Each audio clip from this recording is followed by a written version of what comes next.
This is the Parenting ADHD podcast with Penny Williams. Each week, Penny shares proven ADHD parenting strategies and her hard-won ADHD momma wisdom. This is not your physician's podcast. Penny discusses the genuine grit of the moment-by-moment peaks and valleys of this special parenthood. It's time to beat the chaos and challenges of raising a child with ADHD. Here's your host, Penny Williams.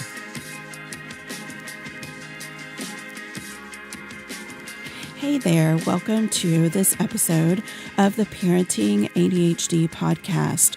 Today, I'm really excited about this topic. I am going to talk about the magic phrase for kids with ADHD and high-functioning autism as well. This is something that I learned from a friend of mine, Sarah Wayland, who has been on this podcast before, I believe, episode 3. And it's really magical. I know there's no silver bullet for ADHD, and I talk about that all the time for our kids and, trying to set appropriate expectations for parents. But I'll tell you, this phrase is kind of a loaded sentence that addresses our children's struggles in a lot of different ways in just one little question. And so the magic phrase is, how can I help you? And it's that simple. So if your child is having an emotional breakdown or outburst or really upset about something, asking them, how can I help you, is enormously helpful. And I know the first thing you all are thinking is, well, my child's just going to answer me, you can't help me, or you can leave me alone, or you can do that thing that you just told me no that caused me to melt down. And of course, those are inappropriate responses. Asking you to leave them alone is not an inappropriate response. Some kids just need that peace and quiet and time to work through it themselves and decompress.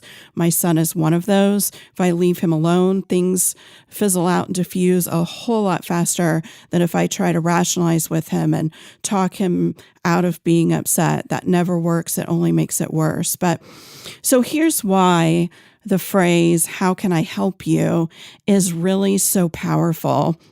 First of all, you are validating your child's feelings. You're validating exactly what they are feeling and going through, and you're showing them that you accept that that's real and true to them in that moment. So even if your child is acting very immature, maybe your 10-year-old is crying because they couldn't get a toy at the store, when you would expect that 10-year-olds don't cry about that. And, you have to remember that your child has a developmental disability and that they are behind in those skills. And so for them, that is, an appropriate response based on their disabilities, based on, what is going on with them in that moment. And in order to really start to kind of diffuse that situation, you ask them, how can I help you? And then that is showing them right away that you acknowledge and accept that what they're feeling is true and valid for them. And that's huge. I mean, imagine for yourself, if you're upset about something and somebody says, oh, get over it, it's not a big deal. But for you, it's a really big deal. So telling you to get over it only makes you feel worse, right? But if somebody says, oh, I'm so sorry that that's happened, I'm so sorry that you're feeling this way, what can I do to help you? Imagine for a moment yourself in that situation and how different that feels and how much better that feels, right? It's really very powerful in that regard. But then also you're showing your child empathy by asking how you can help them. You're saying, I get that you're upset. I get that this is really true for you right now. This is really overwhelming, upsetting. This is your truth in this moment. I get it. And I feel for you and I want to help you. And that's really another aspect of the phrase, how can I help you? You're showing your child that you support them, that you're there for them, that you're a soft place to land for them. It's really, really powerful stuff. And you're not even trying to resolve the problem or the issue that's caused this behavior. You are just making your child feel better and supporting them. Now, as I said, a lot of kids will give sarcastic remarks. They will ask you to change your mind about the thing that you told them they couldn't do or have that made them upset in the first place. And that's okay, because you have still shown them that you're validating their feelings, that you're there to support and help them, and that you feel for them. And that's what's really most important about asking that question. The answer isn't really the important piece. And I know that a lot of people are like, whoa, how can you ask a question and the answer isn't what you're looking for? What is so important in that scenario? And it's because really just asking the question is the part that's so magical. So let's talk about some examples with our kids. One I can think of with my own son, who has both ADHD and autism. He got upset one time when a friend who was over kept pestering him about something. She wanted to borrow something, and he wasn't really excited about that scenario. And he was trying to be very calm and just kind of say, oh, I don't think so, and go on. But she kept asking and asking, which is a trigger for him anyway. Repetition of noise or speech is kind of a really trigger for him. That annoying factor or the feeling of being stuck. I don't know exactly what it is, but it definitely triggers him to get emotional or frustrated or angry. And so he had ended up running into his room, slamming the door, super angry, laying in his bed, huffing and puffing. His face is red, totally out of sorts, super angry. And I went into his bedroom and I said, hey, buddy, what's going on? And he expressed to me what had happened and why he was really frustrated and angry. And, in years past, before I learned about this magic phrase of how can I help you, I would have tried to rationalize and talk him out of his feelings. I would have told him that he just needs to ignore it, or he needs to learn to cope with people annoying him or frustrating him. I would have told him, hey, it's over. Let's just move on. Let's have a good day now. What can we do to try to feel better? I would have tried to have redirected him, and none of that would have helped him. That stuff never helped. What helped him was to show empathy and tell him how sorry I was that had happened and that he was feeling really frustrated and overwhelmed and angry, and to ask him how I can help him. And in that instance, after he expressed to me what had happened, that's exactly what I did. I said, hey, buddy, how can I help you? How can I help you right now? And that was one of the early on scenarios when I used that phrase. And, his answer was sarcastic and not very kind. But he still, after being left alone after that for a little while, to calm himself down, get himself centered again, and, beyond thinking only about that, it happened much faster than it would have if I would have rationalized and tried to talk him out of his feelings. I think his response that day was, "You can't help me. Leave me alone."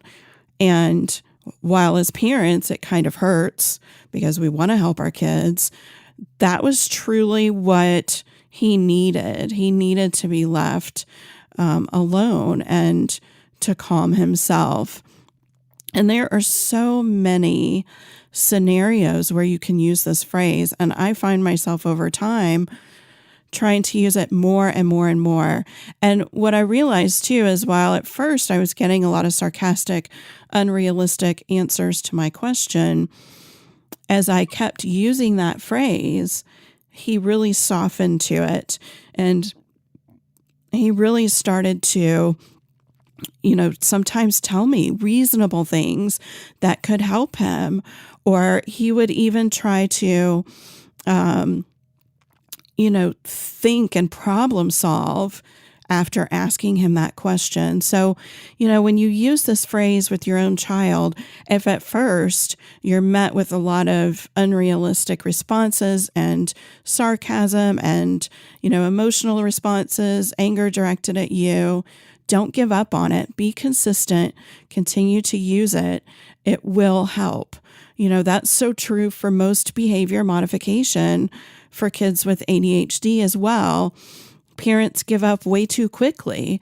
When you're working on a particular behavior, especially one that is impulsive or kind of an innate physiological response, like when a child gets angry and they hit the person and they don't even realize that they're doing it until it's over. That takes a lot of time and consistency. You're going to feel like a broken record, but if you really stick with these things for months, you guys, months, you will see a difference. Don't give up after a week when things haven't magically changed. And that's so true for using the phrase, "How can I help you?" as well. Jackie Flynn had talked in a previous episode about our kids' self-esteem about the phrase, "see the donut, not the hole." And I think that, asking how you can help them kind of helps them to do that too. It helps them to focus on, here's what it is and how can I go on, rather than all that stuff in the middle that's missing that wasn't what they wanted it to be. And that's really important. And as a matter of fact, Jackie also introduced us to the phrase for parents to be the thermostat and not the thermometer. And that's exactly what using the magic phrase, "How can I help you?" does. It helps you to regulate their emotions and bring them back to a good place rather than just mirroring their temperature. So, in the example I shared with you for my son, if I had gone in and said, "You're acting like a baby, you're being ridiculous, get over it, I can't believe you're doing this," I'm mirroring that anger. And it's only going to build it. It's only going to increase the temperature of the situation. But instead, going in very calm, asking how I can help him, trying to be very soothing and empathetic, then I'm being the thermostat. I am trying to bring the temperature of the situation down and regulate instead of inflame. And that is, a really important piece of this that I think it's really crucial for parents to recognize. This is staying calm is just so paramount in parenting kids with ADHD and autism. The more frustrated they are, often the more frustrated we get. And that just makes situations worse. I can't say it enough. I probably sound like a broken record to you now already, 15 minutes into this podcast. But the thing is, it's just such an important, crucial perspective for parents. It is so life-changing to have that positive, calm approach with our kids.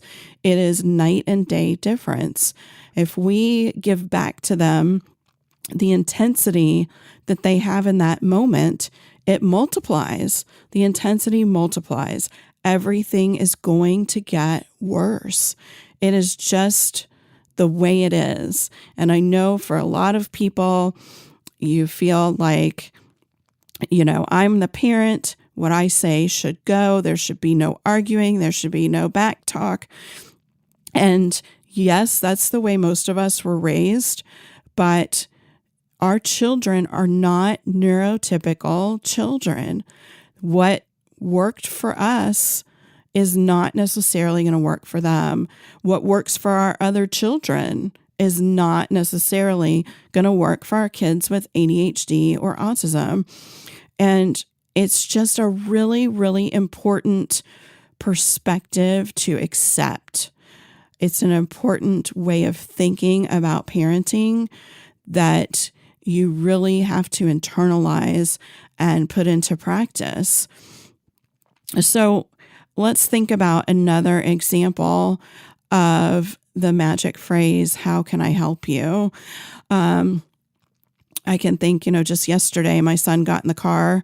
He's in 8th grade. This is, tomorrow is actually the last day of school as I record this podcast, and he'll be going to high school next year.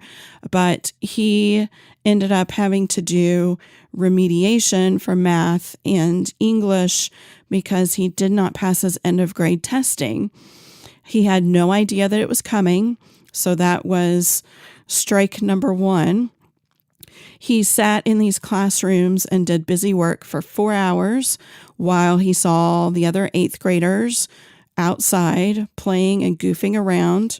He sat there trying to do this work and watching them out the window, having fun, and he's not. And for the English remediation, he was forced to copy out of the textbook the whole time, which is ridiculous. That's punishment. It's not remediation, but that's a whole nother conversation. But anyway, so he comes and gets into my car at the end of the day. He's pounding his fists on the car. He's kicking the back of my seat. He's cursing. He is just livid and can't contain it. And so, unfortunately, we had another child in the car with us who had to hear his explosion and his expletives, and that made it doubly uncomfortable and awkward. And we also had to stay in the car and go sit in the high school line to pick up his sister. So he couldn't get away. He couldn't, just be alone and chill out. And that was certainly unfortunate because it definitely made his frustration fester and last a lot longer. But what I did was just try to help him understand that I was there for him. And I talked him through, the fact that it was one day, it's over. It totally sucked. And I really was upset that it happened to him. But, I wanted to help him. And I asked him, how can I help you? And at first he was far too angry and overwhelmed. His mind was just swarmed with emotions, and that really disturbs the cognitive process. You really can't think rationally when you're that angry. I think we've all been there at one point or another ourselves. And so understanding that, I just asked him, how can I help you? And got some angry responses at first, and I would give him a little bit. And then I would say, you're right. And that really sucked. I would tell him again and again and say, so how can I help you now? How can I help you move forward? How can I help your day get better? And slowly but surely, it started to diffuse that situation. Of course, if your child is responding with anger when you ask this question, you don't then immediately ask it again, because that is definitely going to inflame the situation and their frustration. You have to give them some time, and you have to kind of lighten the conversation. And then kind of swing back around to it at some point. But it definitely can't be this really repetitive questioning, because that will definitely make the situation worse. Much worse, not better. So, in that instance, we ended up coming home. He, of course, went to his room, crawled under the covers because that's where he feels safe and secure and more comfortable.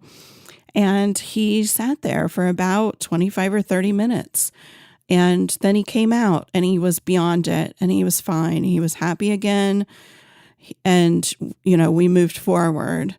And I think that that's a big part of using the phrase, how can I help you?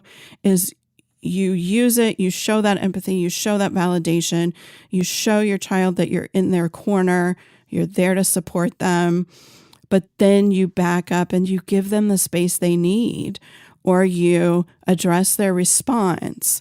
But whatever their response is, even if it's not what you want, it's something that you should honor if it's a reasonable request. Like when my son says, I need to be alone.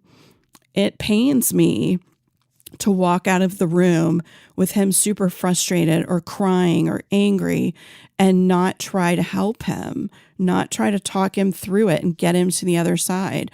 That's really hard for me. But I have learned over time with him that really is exactly what he needs in that moment. And there really is nothing I could do to make it better other than to give him that quiet time and space.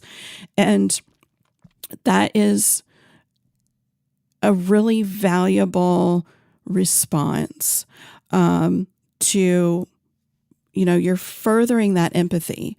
When you say, how can I help you? You're showing them empathy.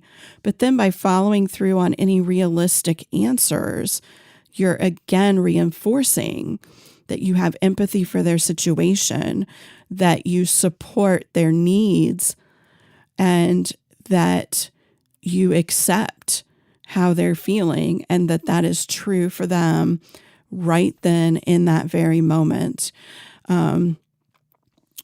It seems so simple just to say, how can I help you? And you think my child, my son, my daughter is running around the house, slamming doors, punching things, throwing things.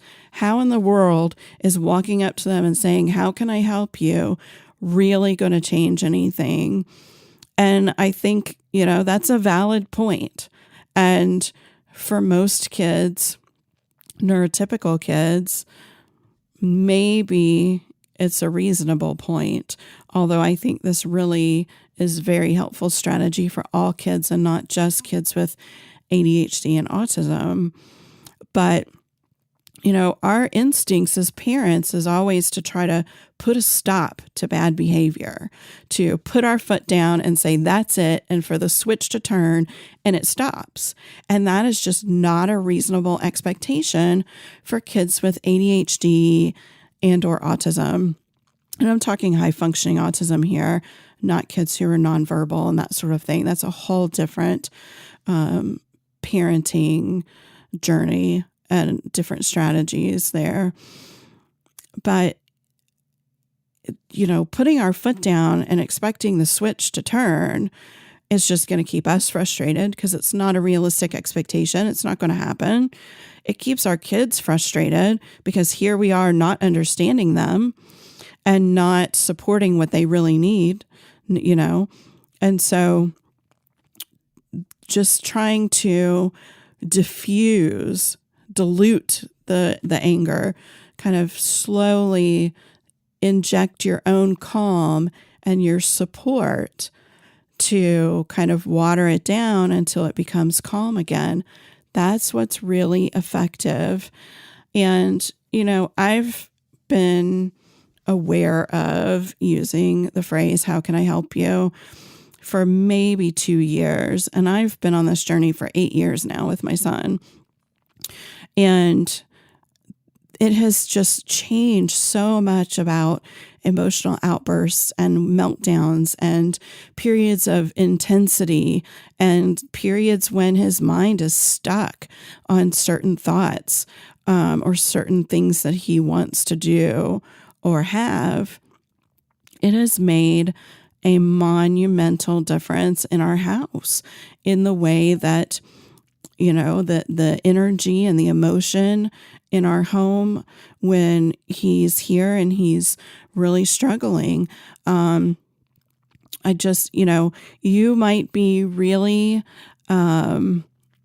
skeptical right now about what I'm telling you about using this phrase. And you're probably saying, well, not my child. My child is not going to calm down just because I asked how I can help them. But I really encourage you to give it a try and to stick with it. Try it for a long period of time, at least 3 months. But I really encourage you to give it a try for 6 or 9 months. I think that you will start to see some difference. Now, this is not magic in the sense that your child is angry, punching walls, throwing things. You say, how can I help you? And suddenly they're all calm and everything's hunky-dory. That is not the way it works. It's just a little bit of help, a little bit of making it better, a little quicker, and a little easier. That's it. It's helpful tool and strategy. It's not a fix. Because, as I talk about all the time, ADHD and autism can't be fixed. There's no cure. Your whole job as a parent of this special needs child is to support them and teach them the tools, strategies, and coping skills to have a happy and fulfilling life. It's not about changing their ADHD or changing their autism or changing their learning disabilities, because that can't be done. That is an unrealistic goal.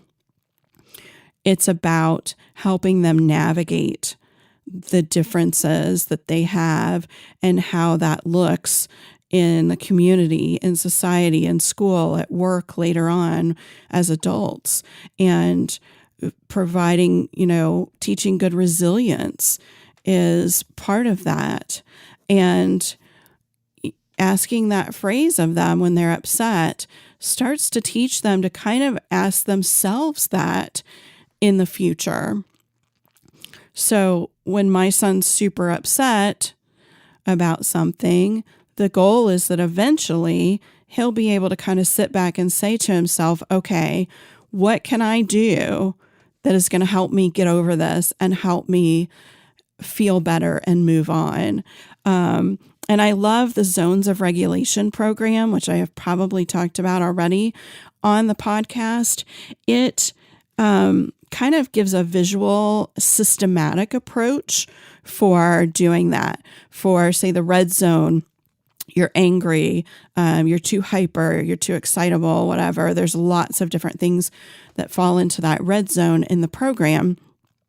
But then you work on deciphering strategies specific to your child that helps them move from angry in the red zone to maybe, feeling at peace in the yellow zone. And it could be a huge wide variety of things. It could be having some time alone.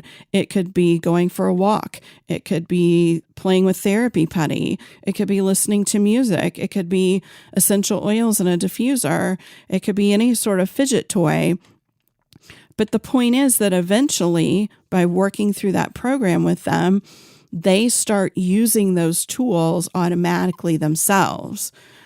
They are aware that they're angry and they think, okay, I have these tools. What am I going to do to help myself get in this other zone, which is more appropriate and more healthy, and it feels better than being in the red zone? And so I think, the Zones of Regulation program really ties in nicely to this idea of asking how you can help them and building that skill in themselves. So they start to ask themselves that question and they build their problem solving skills. And, most kids with ADHD, their executive functioning is really poor, and so their problem solving skills are really poor. So, this phrase, I call it the magic phrase. I feel like it's magic in our family. It's not perfection, but it's helpful. But that is just one tool in your toolbox of a lot of parenting strategies that really are super effective for our kids. So I want you to start today and ask your child the next time that they're feeling emotional or they're intense or they're angry, how can I help you? And say it exactly in that tone. Let the empathy ooze out of the way that you're saying that phrase and start to see the difference. Eventually, you will definitely see a difference in the mood and energy. It'll really start to help. And as always, you can go to parentingadhdandautism.com. Go to the podcast. You'll find all the show notes, links to anything that I've talked about today, and links to listen to other episodes of the podcast as well. So I'm really glad that you joined me today for this episode. I think this is a very valuable parenting approach that I hope you will all implement in your own families. Take care. Thanks for listening to the Parenting ADHD podcast with Penny Williams. If you like what you just heard, be sure to subscribe on iTunes or Stitcher. Visit the website parentingadhdandautism.com for so much more on successfully raising kids with ADHD. Be sure to check out the podcast section as well for previous shows. Join us next time for more parenting strategies and insights that actually work for kids with ADHD.